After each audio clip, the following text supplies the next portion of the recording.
Buenas tardes, vamos a empezar. Esta es la sesión 137, de este Seminario Permanente de Salud en el Trabajo. Entonces, para el día de hoy invitamos al doctor César González Vargas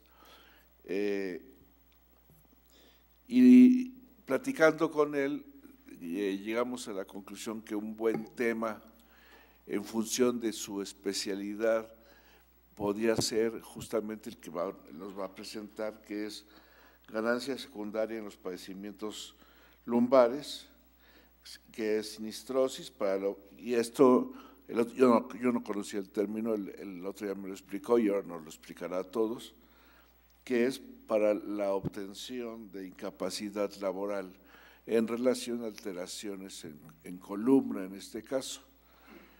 El doctor César González es ortopedista, es médico desde luego, ortopedista, tiene el curso de alta especialidad en columna, además tiene la maestría en Administración de Servicios de Salud y ya platicando con él, les decía hace un momento, pues me propuso el tema, me pareció bastante interesante, que además es un tema que no hemos visto a lo largo del seminario y como siempre les digo, pues hay que aprovecharlo y tratar de hacer las preguntas y los comentarios en su momento, que puede ser durante la sesión, César, o al final, como tú quieras, eso tú lo decides, con el objeto de que nos quede lo más ampliamente posible el conocimiento que nos trae. Y entonces vamos a empezar para que inicie el doctor César González su presentación.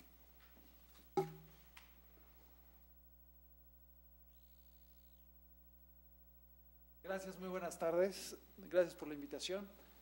Yo estoy adscrito a un servicio de columna. Yo en realidad me dedico a la cirugía de columna. En esta parte de la lumbalgia es un término mucho más amplio. Es un término que no nada más tratamos los cirujanos de columna. De hecho, somos el menor porcentaje que tratamos este tipo de patologías. ¿Por qué? Porque en realidad la patología quirúrgica de la… El tratamiento quirúrgico de la columna es menor al 1% y todo el resto de los pacientes los ve el médico familiar, el médico de medicina del trabajo, los fisiatras, el médico de rehabilitación y en fin muchísimos otros médicos que le dan manejo a esta patología. Esta patología a lo mejor les resulta muy familiar, el nombre porque también todos nosotros en alguna etapa de nuestra vida hemos sufrido de dolor de la espalda y por supuesto todos nuestros familiares en alguna época de la vida lo van a presentar, pero a la vez es una patología totalmente desconocida y es tan desconocida que no tenemos una forma efectiva de tratarla y por eso genera tanta pérdida al erario público, a las empresas, se gasta muchísimo dinero en tratar de resolverla y tratar de explicarla y la intención de nosotros es que se lleva una parte de lo que es la fisiología real, cuáles son los signos de alarma en una lumbalgia, cuál es la que vamos a tratar y cuál es un padecimiento que es parte del envejecimiento normal de la columna.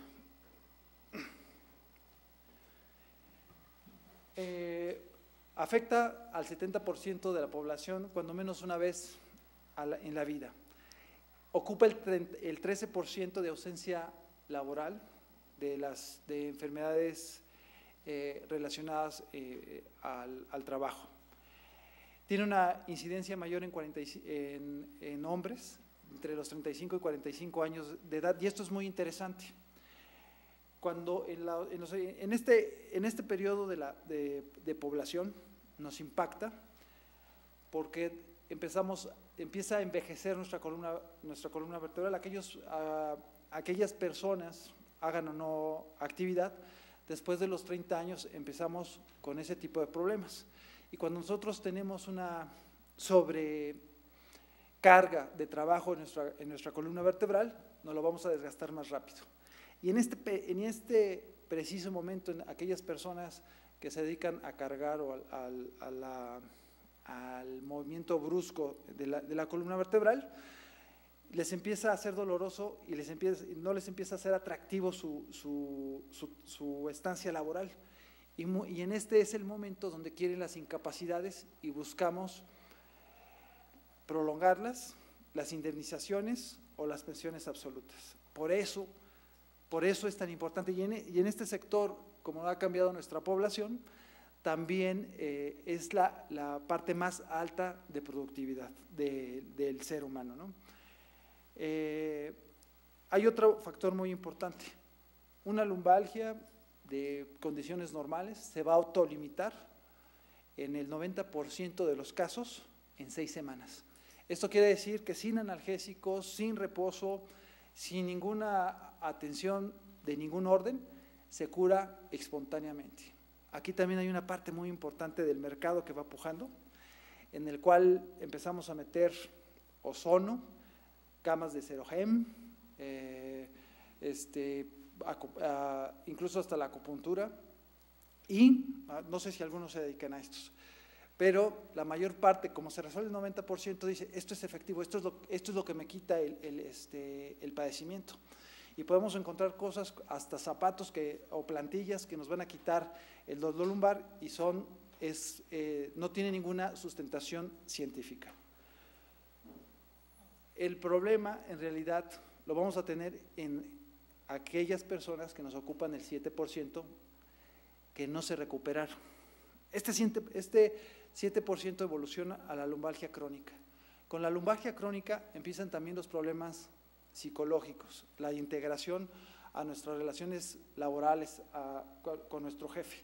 Claro que si yo le estoy diciendo, no puedo trabajar, me duele la espalda, no puedo levantar aquel bote, no puedo ir por esa caja de refrescos, me empieza a crear una fricción laboral. En ese momento, mi trabajo, mi estancia en el trabajo es muchísimo más difícil. Y teniendo la peligrosa arma de curar las lumbalgias con una incapacidad, esos pacientes van a virar hacia ese lado y van a buscar esa ganancia secundaria. Hay una población muy pequeña en donde podemos demostrar una lumbalgia de características precisas que nos va a incapacitar, que son el caso de las neoplasias, las fracturas y las protusiones discales. Hay que entender un poco qué es la naturaleza de la columna vertebral, de qué está formada y cuáles son las estructuras que nos pueden llegar a doler y por qué nos duelen. Esto se llama unidad funcional. La unidad funcional de la columna vertebral está formada por 2 vértebras, un disco intervertebral, y entre ellas tenemos ligamentos muy poderosos. Pero lo más importante es que este segmento, este número de segmentos o cadena de segmentos nos va a proteger las raíces nerviosas, la médula espinal, dependiendo del nivel donde nos encontremos, y le va a dar la posición de erecto al ser humano. Esto también evolutivamente hace una diferencia. Nosotros hemos tenido dolor lumbar a lo largo de toda nuestra historia, prácticamente en todas las culturas, los egipcios, los fenicios, incluso en la Biblia hacen referencia a los dolores lumbares. Incluso se hace referencia en canciones populares porque nuestra historia natural de estar en la posición erecta es de sufrir dolor lumbar. La evolución a lo mejor en nosotros fue demasiado rápida y no nos dio los elementos suficientes para poder envejecer con la columna o la otra. Hemos alargado tanto la expectativa de vida que entonces empezamos a ver cómo se va desgastando esta columna, las rodillas, los tobillos, las caderas. Esta prolongación de vida hace que tengamos cada vez más dolor de tipo lumbar. Les voy a dar un algoritmo rápido de cómo abordarla, un norte hacia dónde vamos al tratamiento y al estudio. Lo principal, bueno, se los han dicho hasta el cansancio, son las historias clínicas, pero siempre nos las saltamos.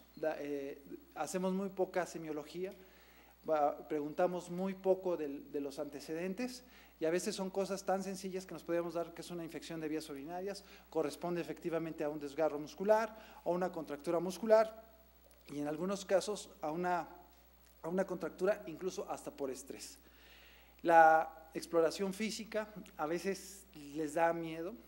En general a los ortopedistas, hablo de mi gremio concretamente, el explorar una columna vertebral la dejan de lado. Y muchas veces la dejamos de lado porque como nosotros manejamos quirúrgicamente nuestras patologías, cuando no podemos nosotros resolver el problema, no le damos tanta importancia. Tenemos síntomas menores como son las contracturas musculares, el dolor muscular, exámenes neurológicos normales, y en las radiografías simples no vemos ninguna otra cosa. Aquí hacemos un diagnóstico de lumbalgia mecano-postural. Esto es una posición viciosa por algún tiempo, algunas horas, que puede ser sentado en la computadora o en una máquina, es suficiente para que nos dé dolor lumbar. El tratamiento simplemente es sintomático, con analgésicos. El analgésico probado en miles de estudios, metaanálisis, vamos a encontrar que es el paracetamol, y vamos a encontrar muchos en el mercado. Actualmente sabemos que el paracetamol es el de mayor indicación. Las fajas, también van a encontrar en el mercado que se promueven las fajas, y hay fajas de trabajo, y hay fajas terapéuticas, y tienen imanes, y tienen hasta amuletos protectores, y las venden para combatir el dolor lumbar. La faja en realidad nos va a provocar una hipotrofia muscular si nosotros lo usamos continuamente. La faja que nosotros utilizamos solamente es en el momento de la carga. Una vez que se quita la carga, la faja debe de retirarse. Y la faja que deberíamos de tener o mantener es aquella que la formamos nosotros con las masas musculares de los rectos abdominales y los músculos paravertebrales. Es una faja barata, es una faja que no molesta, pero el problema es que hay que trabajarla diario. Y me van a preguntar, bueno, ¿y los pesistas por qué utilizan fajas? Bueno, actualmente la tendencia de los que hacen pesas es solamente utilizarlas en el momento de máxima potencia. Se ha utilizado más el fortalecimiento de los músculos abdominales para los grandes pesos, y eso también es una razón muy sencilla. Si nosotros a la pared abdominal, a la cavidad abdominal, la encerramos y la sometemos a una presión alta, por algún lado tiene que salir el tubo digestivo, y acabamos con hemorroides, o acabamos con reflujos, o con lesiones severas del tracto del esófago. Ahora, lo que sí tienen que poner mucha atención son cuáles son los síntomas de alarma. Dolor en reposo. La lumbalgia, principalmente el dolor va a ser un dolor de tipo mecánico. Si yo no muevo, incluso hasta en una fractura, es suficiente para disminuir el dolor. Pero si el dolor me da de noche, hay que pensar en una patología que puede ir, en lo peor de los casos, en una neoplasia, en alguna obstrucción del tracto urinario, o en alguna otra patología que puede ser hasta de vasos. La baja de peso, la sensación febril, hay ocasiones en que, y tenemos mucho, que pasan desapercibidas las infecciones vertebrales.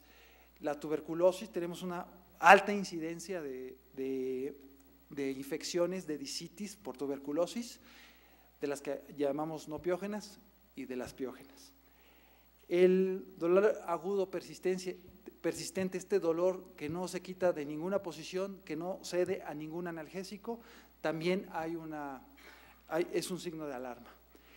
El dolor prolongado, aquel dolor que nos dura más de 3 meses, y aquí, ojo, el déficit neurológico. El déficit neurológico lo podemos dividir en dos segmentos. Muchas de las lumbalgias o de las protusiones discales van a ser acompañadas de déficit neurológico, pero hay un déficit neurológico que conocemos como caudequina o como cono medular, en donde se pierden los esfínteres. Para nosotros, esa es una real urgencia. Nosotros tenemos que meter a un paciente que nos presenta eso en menos de 8 horas a quirófano. Y la otra es un deterioro neurológico progresivo. Ese es un paciente que tiene que ser hospitalizado y tienen que hacérsele estudios como la resonancia magnética, que más adelante hablaré qué es lo que sucede con esos. Estas me las salto porque de alguna manera ya me referí a ellas. El síndrome de dolor lumbar puro es un síndrome que va a estar referido solamente a la cintura. El síndrome, voy a hablar de los síndromes que nosotros tenemos. Ya hablamos del dolor lumbar. El dolor lumbar o la lumbalgia solo nos habla del dolor en un segmento. Para términos generales, esto no nos sirve de mucho, ¿no? Cualquiera puede decir tiene un dolor lumbar. Pero podemos reconocer los siguientes síndromes. 1, el síndrome de dolor lumbar puro. El segundo, el síndrome de dolor lumbar más una irradiación hacia alguna de las piernas.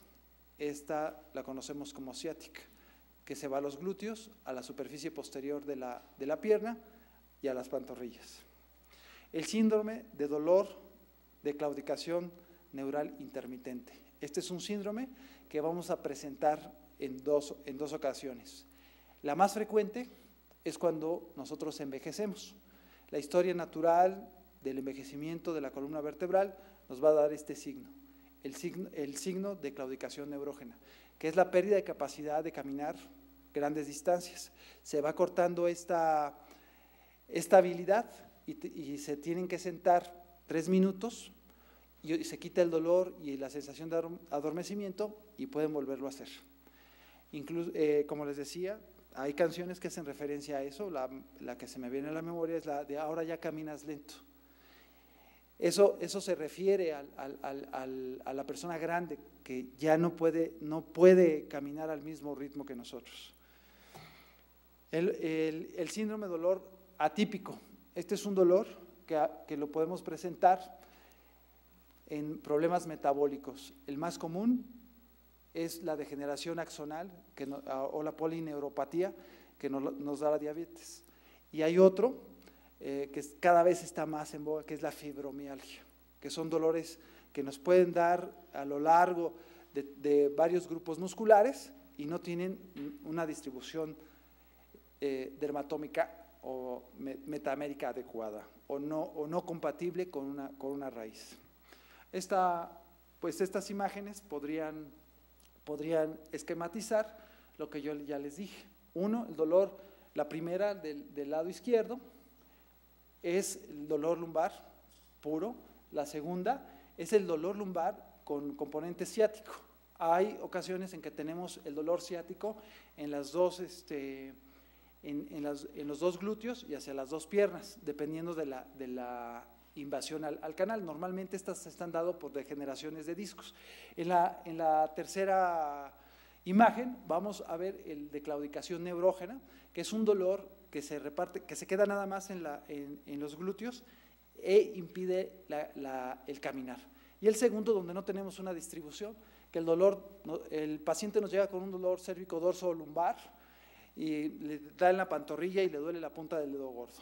Esto es un dolor lumbar inespecífico. De este lado, la mayoría de los casos, en el último, en el dolor lumbar inespecífico, nos van a caer las lumbalgias, que son atípicas, que no tienen relación con una lesión directa a la columna vertebral, y nos puede llegar el paciente a querer sacar una ganancia secundaria. Normalmente creemos que es por la incapacidad, pero me he encontrado, o está referido en la literatura, que también tiene problemas afectivos. Cuando algunas personas quieren más atención, pueden pedir esa o sustentan esa necesidad con un dolor lumbar. El síndrome lumbar puro es un dolor que da en una franja en la del cinturón, que puede ir a las crestas ilíacas y a las articulaciones sacroiliacas. Puede irradiarse no más del glúteo. Cuando esta baja por abajo del glúteo, la dejamos de llevar como síndrome lumbar puro, y normalmente va asociado a contracturas musculares y también va asociado a rigidez vertebral. La rigidez vertebral la conocemos también como artrosis. Esta degeneración de las articulares también produce dolor y puede ser un dolor muy localizado a este nivel.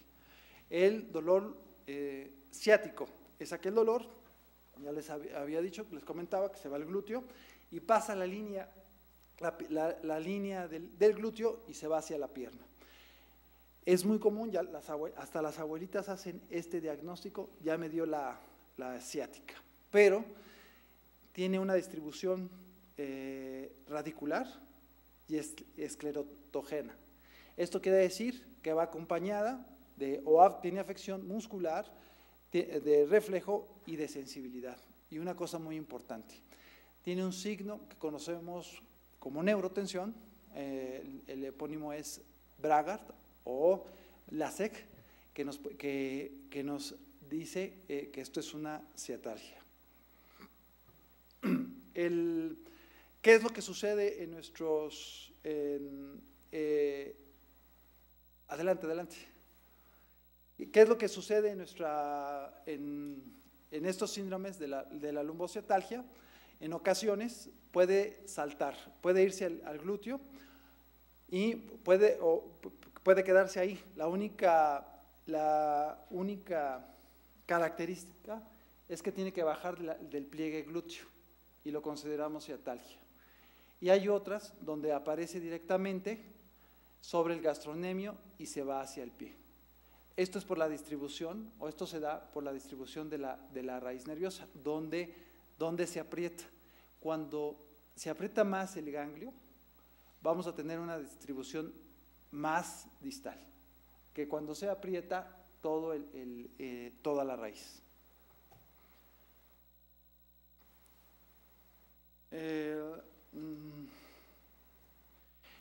Vamos a entender qué es lo que sucede en estas estructuras.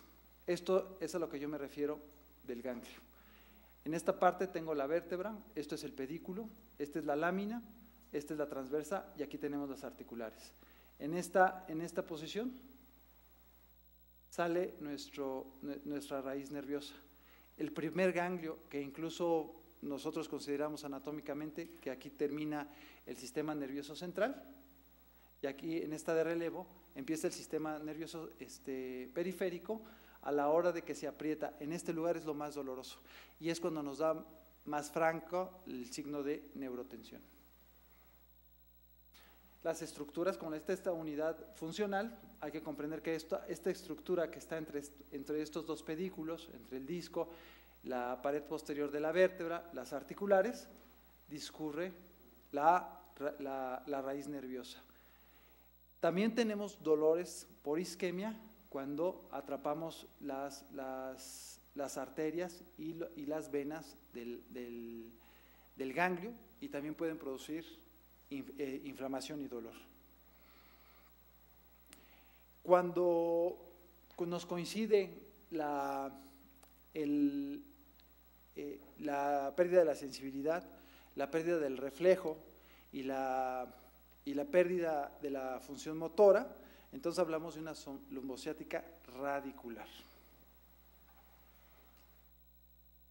Hay algunas, la forma en que esta se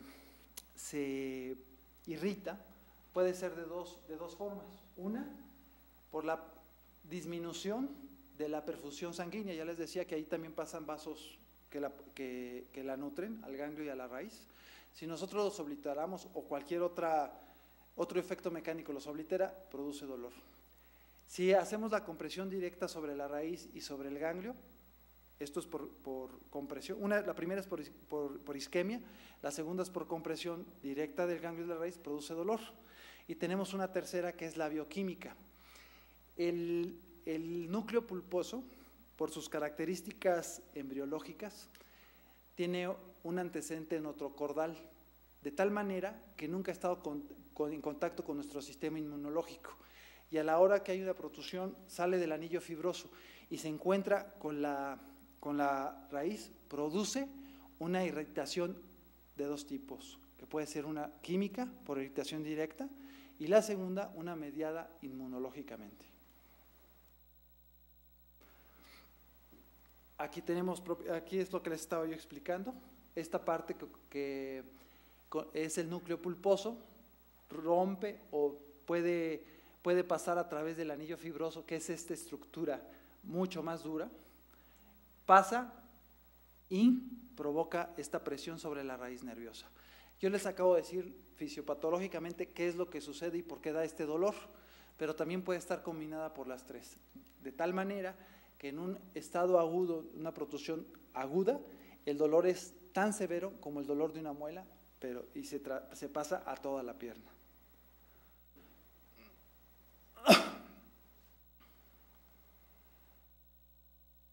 Okay.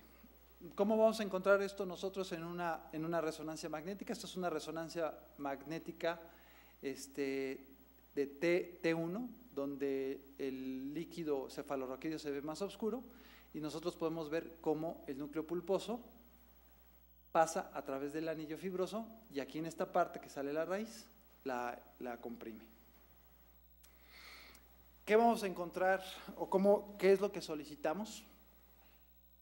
En un inicio se hacían estudios contrastados de radiografías con medio de contraste y se veía indirectamente, se metía intratecal y se veía cómo eran estas raíces nerviosas obliteradas. Hemos ido avanzando y encontramos tomografías y actualmente la resonancia magnética. Y con esto nosotros hacemos el diagnóstico. Pero ojo, después de los 40 años, el 50% de las resonancias magnéticas nos van a salir positivas con una lesión de disco. Entonces, no son las resonancias magnéticas primero sobre lo que vamos a encontrar clínicamente. Si me dedicara nada más a ver resonancias magnéticas, operaría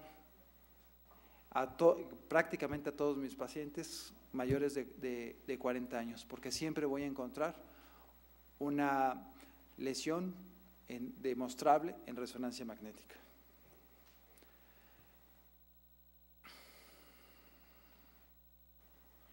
Las extrusiones masivas de núcleo pulposo pueden tomar las dos raíces nerviosas y darnos ese síndrome de caudequina y convertirse en una urgencia cuando son masivas. Cuando son masivas, al disminuirnos la reserva espinal, se comporta como si fuera un tumor de una manera maligna. Y entonces estas se convertirían las lesiones masivas en urgencias. Estas son las partes que nosotros evaluamos en resonancias magnéticas, tomografías, para saber dónde se encuentra la protrusión discal. Ahora, quiero comentarles que la protrusión discal se puede hacer también por la superficie, por la parte delantera. Cuando tenemos la mala fortuna, que esta es la parte más estrecha del foramen, o donde se hace ese túnel, cuando son foraminales, prácticamente son quirúrgicas. Cuando están muy cerca, en la zona antes del receso lateral, no todas son quirúrgicas y podemos nosotros convivir, y así es como envejece la columna vertebral, con lesiones centrales, porque tenemos un desplazamiento, o puede desplazarse el contenido hasta en un 30% sin darnos ningún tipo de sintomatología. Así es como se distribuyen las raíces nerviosas, van saliendo por abajo de los pedículos, esto corresponde al foramen, y cuando se protruye el disco, toma la raíz que va a salir abajo, por eso nos da una sintomatología. Esto es topográficamente como nosotros nos ubicamos para decidir qué disco vamos a quitar. Antes de que tuviéramos estudios tan sensibles como la resonancia magnética, nos guiábamos más por la clínica, con una radiografía, y así evaluamos qué disco íbamos a sacar. Tienen que recordar que el plexo que forma el nervio ciático va de L4 a S1, y esto es lo que forma el nervio ciático. Cualquiera de estas protrusiones nos puede dar, todos irritan el nervio ciático, pero si nosotros irritamos una raíz como L4, nos va a dar sintomatología muy definida, así como L5 y S1. ¿Qué es lo que encontramos nosotros en las resonancias magnéticas? Esta es una resonancia magnética T2, donde vemos los líquidos que son más claros, vemos las hidrataciones de los discos. Acuérdense que el núcleo pulposo es una molécula hidrofílica, y cuando esta deja de hacer su función, hay un desequilibrio, pierde y migra, vamos a encontrar discos negros, esto lo referimos como discos negros, y aquí vemos como el núcleo de características acuosas sale y puede tomar una raíz nerviosa. Ahora, después de los 30 años vamos a encontrar que hay una degeneración de estos discos, van perdiendo la hidratación y se van poniendo oscuros. Y aún así, con una resonancia magnética, si yo les tomara a alguna de las personas que están aquí, no a todas, porque hay gente muy joven, vamos a encontrar este tipo de resonancia magnética y no tienen ningún tipo de problema, o a lo mejor un dolor lumbar esporádico. Esta es una hernia masiva, donde esto corresponde a la raíz nerviosa, esto es el saco dural, y tenemos una hernia masiva. Esta puede llegar a cortar la circulación de todas las raíces nerviosas y comportarse como una caudequina. De todos modos, esto es una urgencia.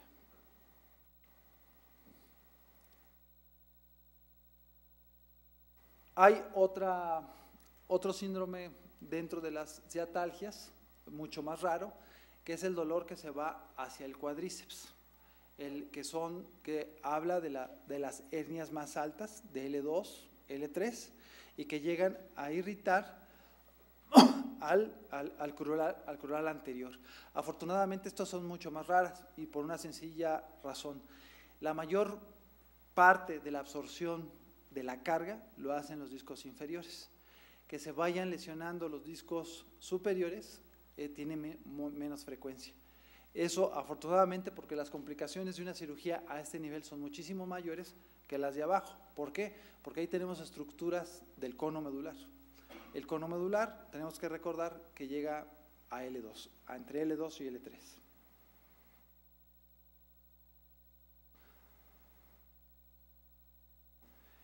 La claudicación neural intermitente, les había dicho que es una enfermedad que está más asociada con la edad, con el envejecimiento normal de la persona.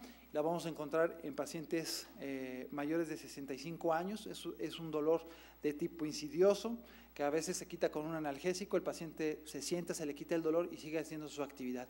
Y si el paciente hace su actividad sin recorrer mucha distancia, puede vivir así muchos años y no darse cuenta de qué padecimiento tiene. Las diferencias que nosotros tenemos que evaluar con este signo son con las insuficiencias venosas.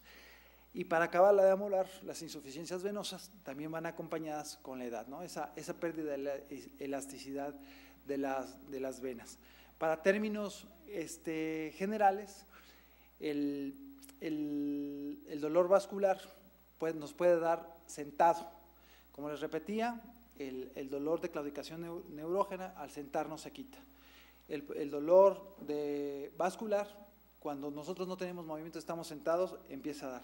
El dolor vascular se quita cuando empieza a caminar la persona, porque esto activa los músculos, comprime los vasos y la sangre regresa, al contrario de la claudicación neurógena.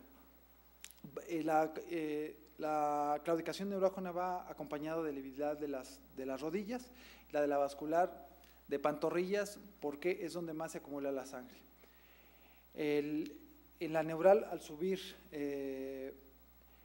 pendientes, disminuye. Esto es por una razón, porque hacemos el troco hacia adelante y se abre el foramen. Y cuando nosotros bajamos, hacemos todo lo contrario, comprimimos el foramen y se comprime la raíz. Los pulsos en la neurógena son normales y cuando son en problemas vasculares vamos a tener algún tipo de trastorno. Pero el problema es que también puede estar chimuelo y cacarizo el paciente y puede presentar los dos tipos de patologías. Esta es una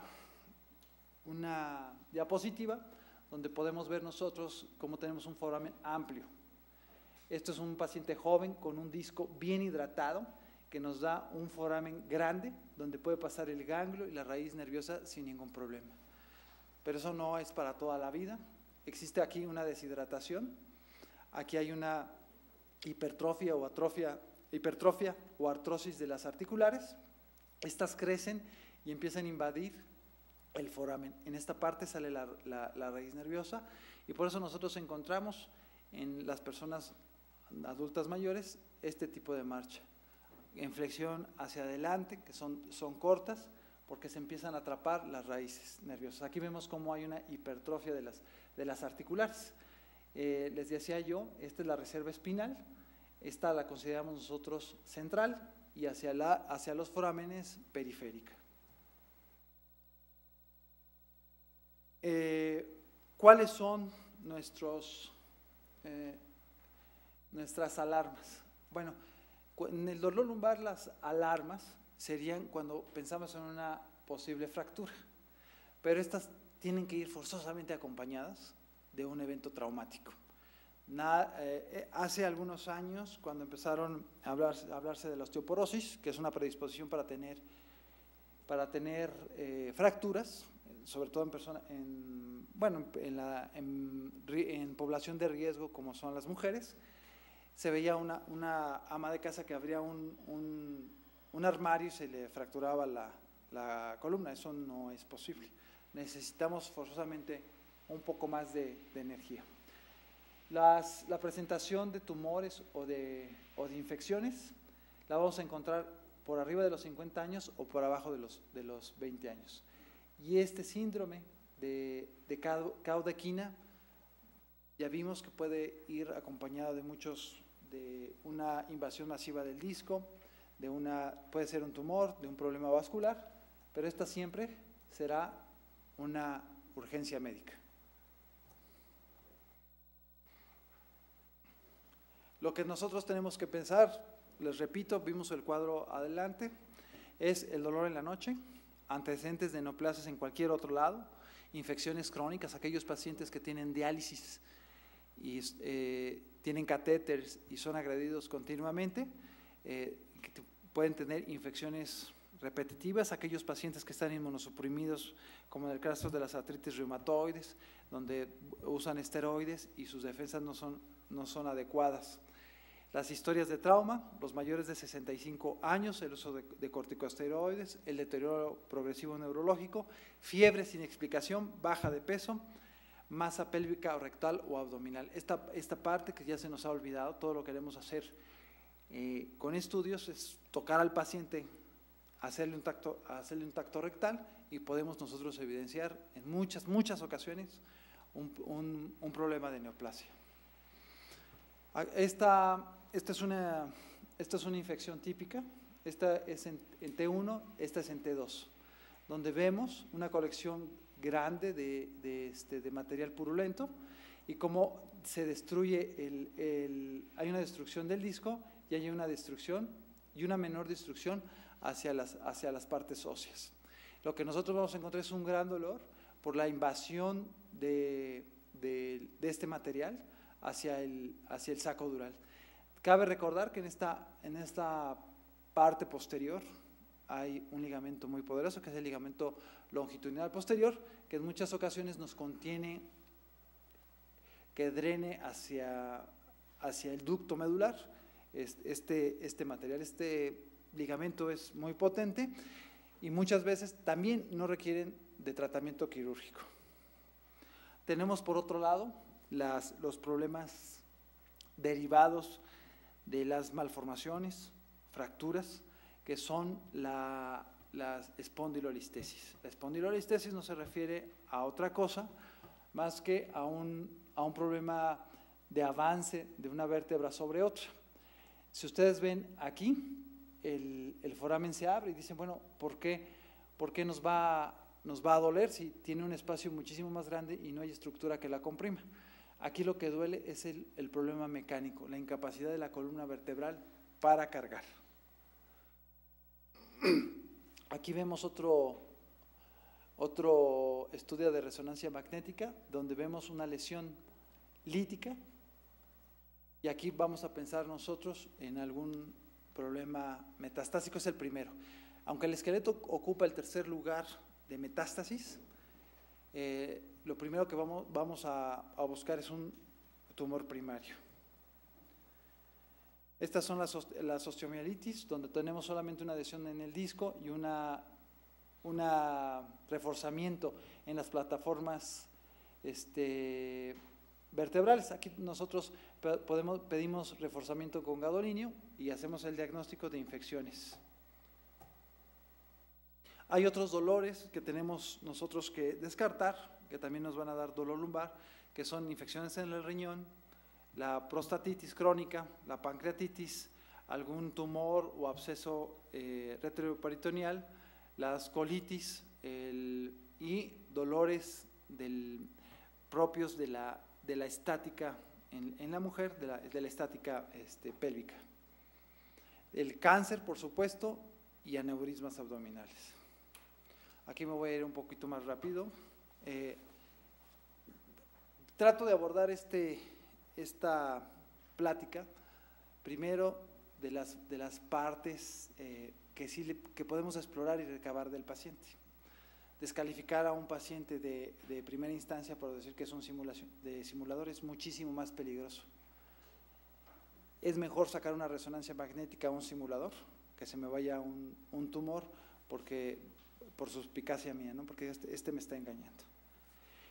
Hay que evaluar marcha, actitud corporal, habilidad para desplazarse. Esto lo vamos desarrollando en el ver pacientes, cómo se desplazan dentro del consultorio, y esta es la primera fase en donde yo puedo captar un paciente que me quiere vender la idea que tiene una lumbalgia y entonces iniciar con una ganancia secundaria. Las posturas antiálgicas, la rigidez lumbar, las contracturas musculares, es muy difícil que el paciente las pueda simular. Los signos de taconeo y las lesiones que nosotros podemos ver de deformaciones en la columna vertebral a simple vista, de deslizamientos de las espinosas. Hay que buscar los puntos dolorosos y vertebrales ciáticos, dónde pasan las raíces nerviosas. Por eso es muy importante que sepamos dónde pasan esas estructuras que podrían ser dolorosas. Cuando el paciente no tiene una distribución adecuada del miotoma, inmediatamente pues empiezo a sesgar yo que aquí está pasando algo, el paciente no tiene una lumbalgia real. La hiperreactividad muscular y el componente psicógeno. Hay en ocasiones que los pacientes desarrollan contracturas musculares con el estrés. Yo creo que más de uno aquí en esta sala, a lo mejor cuando tengan que entregar un examen o estudiar un trabajo, cuando pasa el estado de estrés máximo, nos calmamos y empezamos con ese dolor. Hay teorías que se llaman puertas liberadoras de estrés, que pueden ser cefaleas, y a nosotros nos impacta mucho las que dan en las dorsales, lumbares. El examen neurológico, sí se lo tienen que aprender bien, de qué se trata cada una de las raíces nerviosas, qué es lo que explora y cuál es su inervación. Me voy a ir un poquito más adelante. Este es un signo, el de levantar la pierna, el que está mostrado con A, levantar una pierna y que nos empieza a dar dolor después de los 30 grados, lo conocemos como la SEC. Cuando tenemos nosotros duda de si es una contractura por isquiotibiales, lo reforzamos, bajamos el pie y lo reforzamos con la dorsiflexión, y este signo se llama Bragard. Me voy a ir un poquito más adelante. Todos los nervios, el nervio ciático está formado de L4, L5 y S1.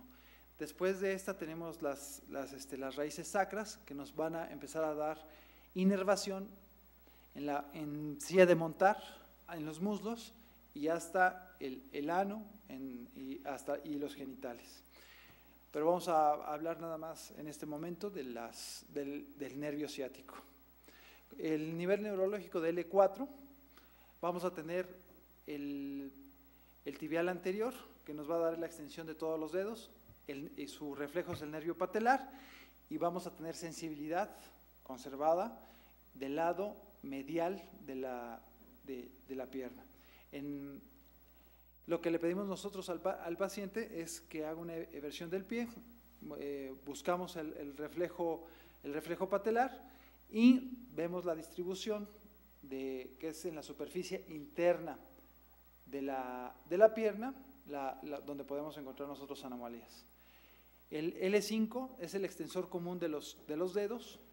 En este mismo libro, donde dice que no hay reflejo, sí existe un reflejo para evaluarlo, que es la percusión del tibial anterior, y vamos a encontrar una extensión de los dedos del pie, y la sensibilidad nos va a dar en el dorso del pie, prácticamente del segundo al tercer dedo. La fuerza muscular, entonces tenemos que es la extensión del primer dedo, y hacemos la aducción de la cadera. El dermatoma es la superficie lateral del gastrocnemio, que se va hacia el pie, hacia el dorso, hacia la parte anterior. Y por último tenemos S1. Nos va a dar el peroneo corto, que nos va a dar una eversión. El reflejo pues es el aquilio, y la sensibilidad es la parte externa del pie.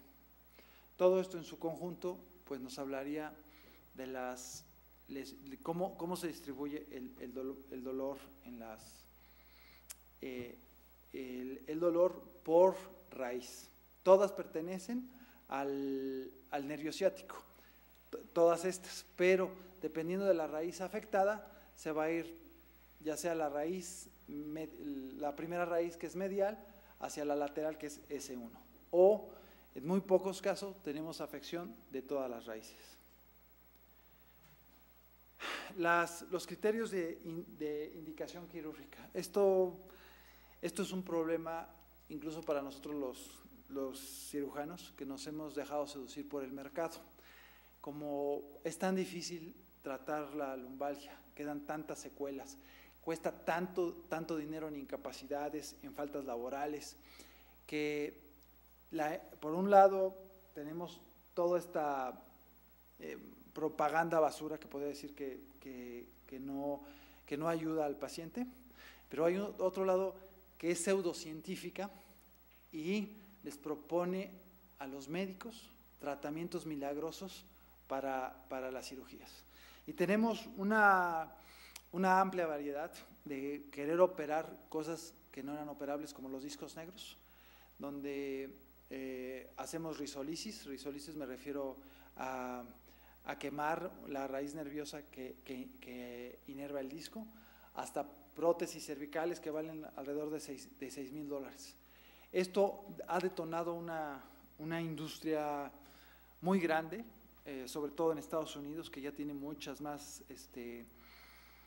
restricciones, pero nosotros, como tenemos un vacío legal para poder tratar a nuestros pacientes, se ha abusado de estas indicaciones, desde la mínima invasiva hasta las prótesis de disco e incluso hasta las artrodesis de columna. Ahora, las indicaciones reales para una cirugía de columna en realidad son dos. Solamente los cirujanos hacemos dos cosas: descomprimir una raíz que está atrapada o estabilizar un segmento o atravesar un segmento que está inestable y produce dolor. Nada más. Ahora voy a entrar a materia. La primera persona que se preocupó, que hizo un estudio serio, a lo mejor muchas más personas se preocuparon por esto, y este es el artículo original de Gordon Badel. Él hizo su estudio en el 79, pero no fue hasta 1980 que salió en una revista y que nosotros pudimos tomar para poder evaluar al paciente que nos hace una simulación. Este es el artículo original. Si ustedes en alguna referencia o algunos de nosotros les enviamos el test de Badel positivo, que es Badel así se escribe, él fue el primero que ideó este test para ver si el paciente tenía algún tipo de ganancia secundaria. Y es muy sencillo. Prueba de sensibilidad. Vamos a descontar aquí los problemas metabólicos, los problemas desmielinizantes, que eso es muy fácil evaluarlos con una electromiografía. Vamos a hablar de aquellos pacientes que tienen una lumbalgia. ¿Ok? Cuando nosotros evaluamos un problema de sensibilidad y el paciente no tiene una distribución adecuada, le duele la superficie lateral de la pierna y le duele la rodilla y la punta del dedo gordo, le damos un punto a esa exploración. La siguiente es la simulación. El paciente que yo tengo en el consultorio y llega y le digo, quítese los zapatos para que lo revise, se agacha, se quita los zapatos y le digo, a ver, camine, y empiezan así. Y luego, a ver, siéntese de la misma posición, se sientan y se sientan con dolor. Ese mismo paciente les pedimos que estiren las piernas. En esta posición le estoy haciendo un láser indirecto. Lo reviso, al mismo paciente lo apuesto y vemos la prueba del láser, le levanto la pierna a 30 grados y el paciente empieza a expresar dolor. Tenemos un problema ahora más grave porque tenemos la información en cualquier oportunidad. Un paciente que se documente me podría simular muy fácilmente, pero es muy difícil que le salga la actuación en todos los sentidos. Hay otra que es debilidad o pierna fantasma. El paciente va caminando y de repente pierde la fuerza en la exploración y otra vez vuelve a caminar. Esas disminuciones repentinas de la fuerza no existen, no pueden ser por como les expliqué que están distribuidas las raíces nerviosas. O tenemos una lesión del nervio ciático donde nos da una marcha en steppage, donde no hay una extensión de los dedos del pie, pero en toda la marcha, o no existe eso que de repente que pierda la fuerza. Las pruebas de distracción, hay un test del mismo de Badel, donde apretamos nosotros la cabeza y el paciente refiere dolor irradiado a las piernas o en la columna vertebral. Eso tampoco es posible. Yo no puedo aplicar tanta fuerza al paciente en la cabeza para que provoque dolor. Y tenemos otra prueba que le pedimos al paciente que se ponga las manos en las caderas y que haga este movimiento. Le preguntamos, ¿le duele? Sí, sí, sí, me duele, y se me va para acá. Si ustedes evalúan ese movimiento, lo que van a encontrar es que el movimiento se hace por rotación en las rodillas, en las extremidades pélvicas, y yo mantengo en total alineación los hombros con mi cadera. La sobrereacción. Cuando yo hago un estímulo al paciente, le puedo hacer una presión leve sobre la piel y el paciente me expresa muchísimo dolor. Y si ese dolor se va a algún otro lado, el paciente nos está haciendo. Ahora, ¿cuántos puntos necesito para decir que el paciente es un simulador? 3 puntos. Los estudios que se han hecho posteriores a esto ya está validado estadísticamente, el paciente no tiene peor patología o no tiene un problema psicológico más grande si presenta TORS. Con 3 es suficiente para decir que el paciente es un simulador. Pues yo espero que les haya servido esta plática, y si tienen alguna duda, pues sería el momento. Doctor, buenas tardes. Buenas tardes. En la parte de, ahorita oyendo lo que usted dice acerca del sistema nervioso y cosas de estas, en la parte del pie, en los dedos, abajo de los dedos, en esta parte, se suscita un dolor a veces muy fuerte, está viendo los dibujos que usted sacó, y ese dolor con el puro roce duele, dicen que eso es... Se llama fascitis plantar y así inicia, con un dolor sobre el que va al talón y hacia la punta de los dedos. Hay ocasiones en que es tan alta la contractura muscular que irrita a un nervio, al nervio plantar. El nervio plantar va por la parte interna del calcáneo y pues en una contractura muscular lo puede llegar a sensibilizar tanto y provoca ese dolor. Pero no tiene una distribución, el dolor no es así. El dolor de la ciática es o a la nalga o a la pantorrilla. Y en los dibujos, en realidad, que mostré, bueno, lo que yo estoy viendo son las inervaciones. Ahí nos da la sensibilidad o la fuerza muscular o el reflejo correspondiente. Eso sería una patología aparte. Pues que me decían que era, ¿cómo dicen eso? Que era gota, o sea que es parte de la gota. Bueno, es que existen, hablando propiamente dicho de la parte mecánica, sí hay más patologías que son la gota. Normalmente la gota no da en el talón, no imposible, da en el primer dedo, en lo que conocemos como juanete. No es imposible que nos den en otro lado, que nos den en la rodilla, que nos den en la cadera, pero no se presenta así como lo refiere. Pensaría yo más en un problema mecánico, pero bueno, eso tendría que ser evaluado, si tocarlo un poco, verle la fascia plantar, la dureza, el dolor hacia donde se irradia. Y bueno, y obviamente pues los antecedentes, si usted tiene un antecedente urémico, pues no hay vuelta de hoja, por más que lo quiera enfermar de otra cosa. Sí, porque eso se me quita tranquilizándome así, pero me da exactamente abajito de los dedos. Puede ser la fascia plantar, esa podría ser la fascia plantar. Gracias.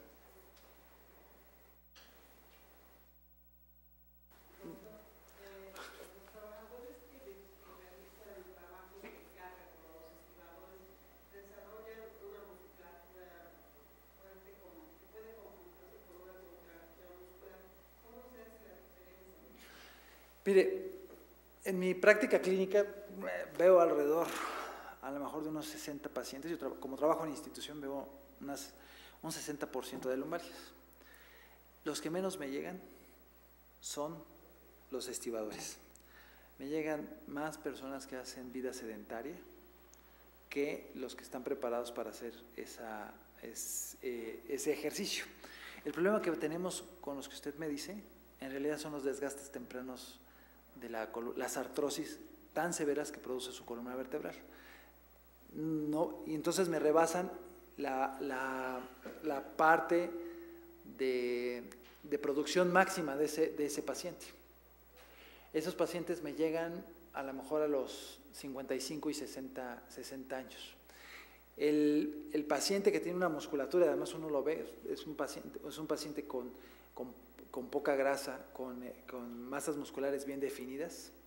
Es un paciente que si le duele, hay que creerle, y tiene un desgarro muscular, y normalmente pues va asociado a un traumatismo. Yo me he encontrado mucho más, ya así está escrito, en las personas sedentarias son más propensas a sufrir dolor lumbar.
Bueno, la voy a explicar. Los collarines actualmente están contraindicados como las fajas. Un collarín, bueno, no los utilizamos, y menos los blandos, que son bufandas gruesas, porque no movilizan más que el 7% del movimiento del cuello. Del cuello, y lo que usamos cuando hay una lesión, una luxación doble facetaria, pues son los collarines rígidos. Cuando una persona usa un collarín por tanto tiempo, obviamente va a tener cambios en tamaño de las masas musculares, entonces va a encontrar hipotrofia muscular. La espondilitis anquilosante es una enfermedad autoinmune que maneja reumatología. Hay marcadores específicos para evaluarlos, y no es segmentaria. Cuando tenemos una espondilitis anquilosante nos da en toda la columna, nos hace una columna que los radiólogos dicen en bambú. Los cambios morfológicos, o sea, si yo les decía, yo les saco a ustedes una resonancia magnética de cuerpo entero, algo les voy a encontrar. No tienen ninguna representación clínica, incluso los Chiari 1, podemos convivir con ellos y hacer nuestra vida normal. En me cambió de jugada, creí que me iban a preguntar más de lumbares. Este tipo de pacientes, pues así como me la describo, pues evidentemente no hace una simulación de su enfermedad, eso hace una ganancia secundaria, y se están respaldando en una resonancia magnética. Como les decía, las resonancias magnéticas le vamos a encontrar a todos, les vamos a encontrar algo, son tan sensibles que les vamos a encontrar algo, y lo que usted me está diciendo, una degeneración de un disco, pues vamos a encontrar en todos. Ahora, ¿qué hacer como profesional de medicina del trabajo? Con una electromiografía normal sin hipotrofias musculares, se evalúa su puesto de trabajo. Hay una parte, cuando menos en rehabilitación donde yo estoy, donde se evalúa el puesto de trabajo, en donde se llama valoración por incapacidad residual funcional, y se busca que se reintegren a sus actividades. Esto en realidad pues no son quirúrgicos, se pelean ustedes con ellos, y el psicólogo también los manda a volar. Si usted escarba un poquito más, seguramente era una persona que no se sentía a gusto en su trabajo, o que ya tiene otro trabajo, o que sabe que si lo van a regresar a trabajar lo van a correr, y su única opción es esa.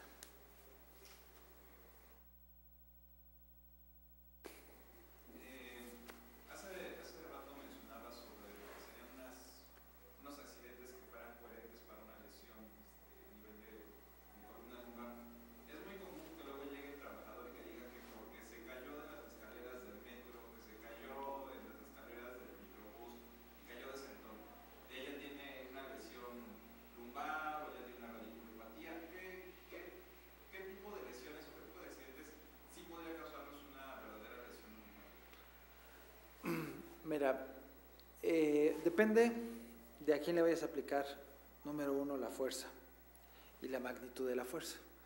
No es lo mismo a un trabajador, no sé, a lo mejor de 60 años, que a un trabajador de 20 años.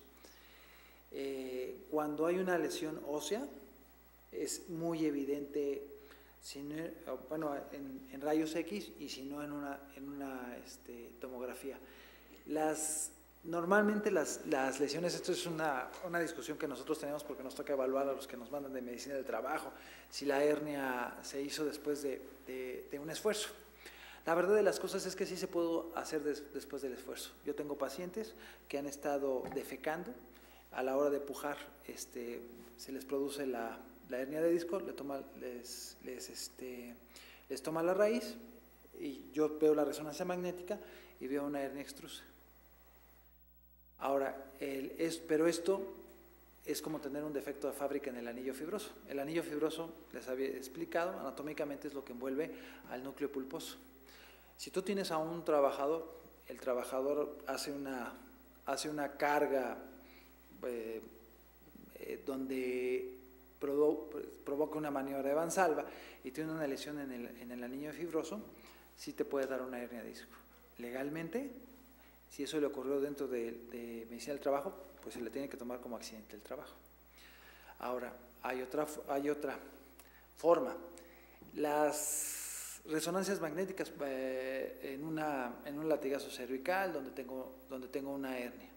Cuando hay una lesión de ligamentos, forzosamente debe haber un sangrado. Cuando yo lesiono un ligamento, lesiono un disco, estos están irrigados y hay un sangrado. Nosotros podemos ver eso en una resonancia magnética.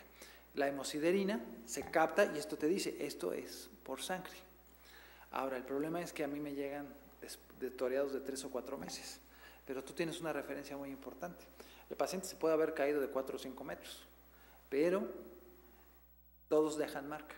Si tú revisas a tu paciente y dice, ¿tiene quimosis o no tiene quimosis? Porque ni modo que se caiga de sentón los 20 escalones y no le pase nada en las nalgas, no tenga algo morado y que nada más haya resultado con una protusión discal.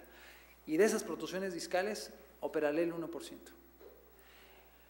Ahora, depende de la actividad que haga el paciente, depende de lo que le limite y normalmente el paciente que está a gusto con su trabajo, lo operas o se le quita el dolor y regresa a trabajar.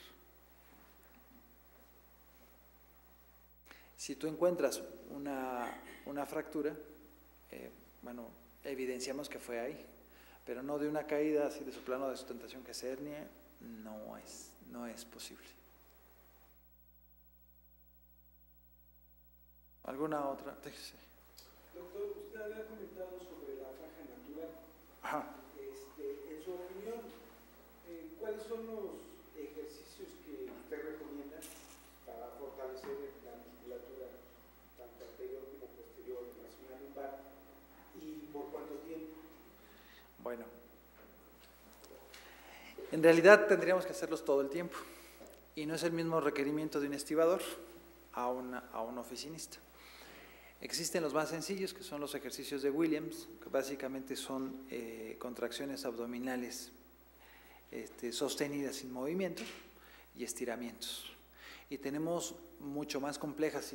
Si tenemos un paciente que es un cargador, lo deberíamos de ver también un poco más con una visión de que es un atleta.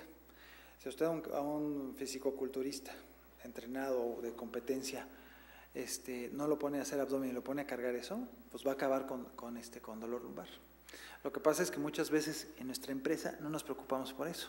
Y eso también va a depender de la actividad de cada uno de sus trabajadores. Si usted tiene un trabajador que es un cargador que va a cargar pianos o lo que sea, es un paciente que tiene que tener fuertes los cuádriceps, que tiene que tener fuertes los pectorales y los músculos selectores espinales, no solamente los abdominales.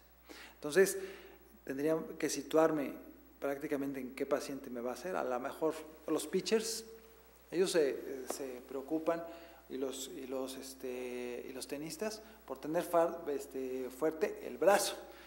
A lo mejor el otro brazo izquierdo no le dan tanta importancia, pero si tiene usted alguien que va a estar haciendo un movimiento con la misma mano en una sola posición, entonces nos deberíamos de preocupar por fortalecer ese músculo, por enseñarle a hacer elasticidad. Si los fisiculturistas antes de empezar a cargar los fierros hacen estiramientos, ese trabajador también debería de empezar a hacer elasticidad antes, al término y al final.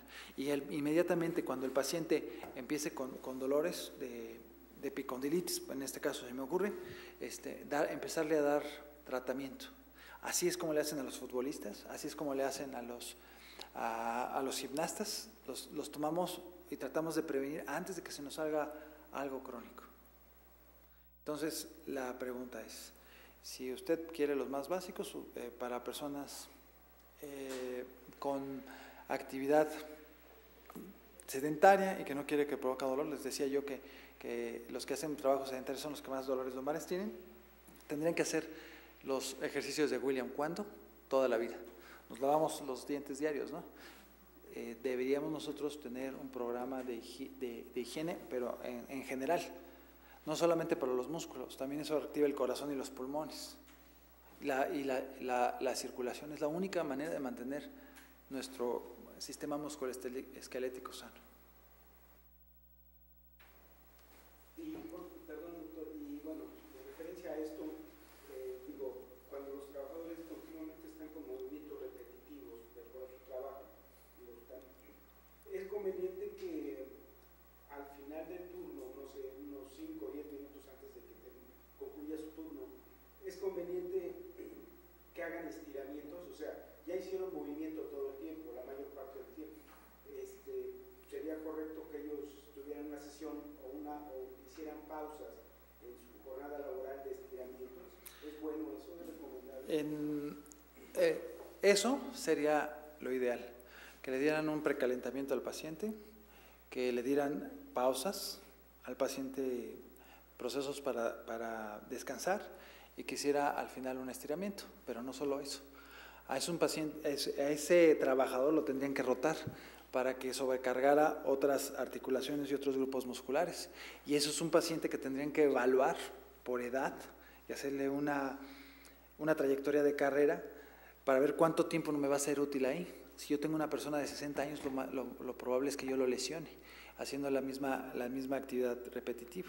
Eso es un paciente que tiene que ser rotado. ¿Ninguna otra pregunta? Bueno, pues muchas gracias. Gracias por la invitación.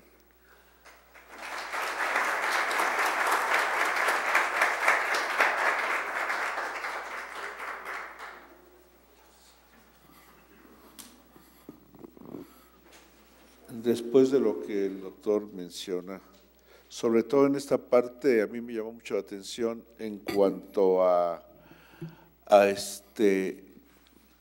qué hacer durante la jornada de trabajo, estos ejercicios, estas pausas y demás. Creo que valía la pena, César, que te hicieras un artículo. Sí, porque son cosas que ignoramos la gente que estamos en medicina del trabajo, y que me doy cuenta que sería bastante importante, porque con la plática que nos acabas de dar, creo que tiene que estar, ¿cuál sea la palabra? Documentado, y a lo mejor un artículo no altamente científico, pero con recomendaciones de ese tipo, y que podríamos publicar. Sí existen, los más avanzados son los japoneses, son los que primero empezaron a parar la rutina, a hacer calistenia, una especie de calistenia en las oficinas. El único problema es que yo me dedico a cómo capturo al paciente. El paciente, en realidad lo tienen ustedes ven qué es lo que está haciendo, qué forma de movimiento tiene, cómo se le está desgastando y cómo se le está enfermando. Ustedes tienen a ese paciente ahí y es empezarlo a ver no como parte de la máquina, sino cómo voy a proteger a este ser humano para que no tenga que hacer lo mismo. Claro que después de no sé, 20 años de estar cargando cajas de refrescos, pues yo lo que quiero es salir, pero si yo les digo ya no puedo, lo que va a pasar es que me voy a quedar sin trabajo y esa misma persona no va a encontrar trabajo en ningún otro lado. Nos preocupamos por hacerle una carrera a ese paciente. Vas a cargar refrescos hasta aquí, vas a manejar el camión hasta aquí y después vas a despachar hasta acá. Y ese paciente podría ser útil toda su vida. No lo vamos a desgastar hasta donde sea no rentable, hasta donde el paciente tenga el menor número de secuelas, porque es importante que él se regrese y que tenga una vejez digna. Yo creo que todos van a merecer. Bien, no sé si hay alguna otra pregunta o comentario. Bueno, antes de agradecerle al doctor su participación, dos anuncios. A ver, uno de ellos es que OXXO, pero esto es en Toluca, está solicitando un médico con formación en salud ocupacional. Les puedo dar los datos para que los anote aquellos que estén interesados. No es Toluca, es cerca de Paseo Toyocan y hay un correo electrónico para que manden su currículum.